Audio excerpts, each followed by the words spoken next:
people. It's Coach Simmons here. And I want to ask you a question. As we sit here at the end of college football FCS season, somewhat, not counting the Grambling Southern game, we're sitting here at a prefaces. We're at a crossroads right now. Do we go with the same old, or do we make a change?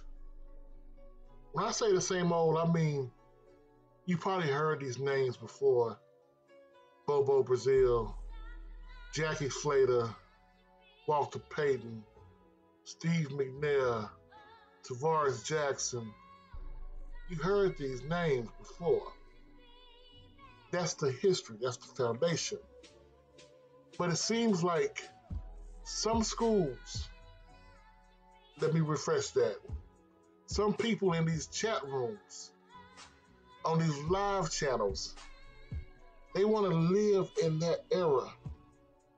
They want to have their mental state be straight segregation.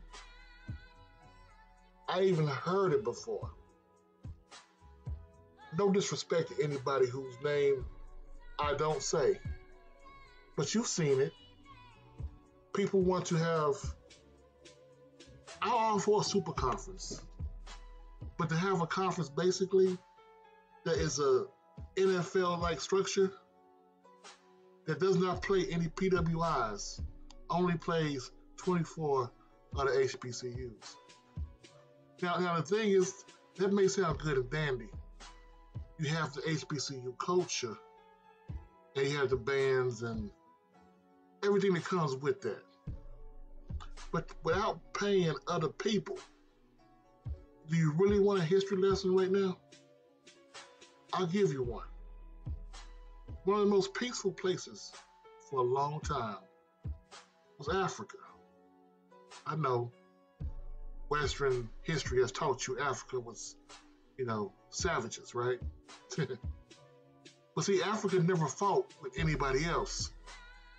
So when it came time to go against people who did on a regular basis, they were not ready for it. So now you want to segregate every HBCU, bring some up from D2, and not play PWIs. Because you feel by locking ourselves up, we can build ourselves up. Build it back to the way it was in the 60s and 70s. That's one solution. The second solution, now that we see, no matter what happens, only 2 schools, well, 3 schools, will go on to postseason play. NC Central is forced because the PWI prognosticators cannot validate dropping them from 6th ranked to out of the playoffs. And of course you have Howard and either FAM or Prairie View. So if we want to, how to actually say, build on tradition, blaze new trails, what new trails should we blaze? It's one thing to have it say, that's what we should do. Another thing is to find out, what the hell should we do? That's my question for you. Now, there are things I've proposed before. Things like, okay, week 0 games. There are 10 NFL stadiums in the South. 10. If you want to count San Antonio, it's 11.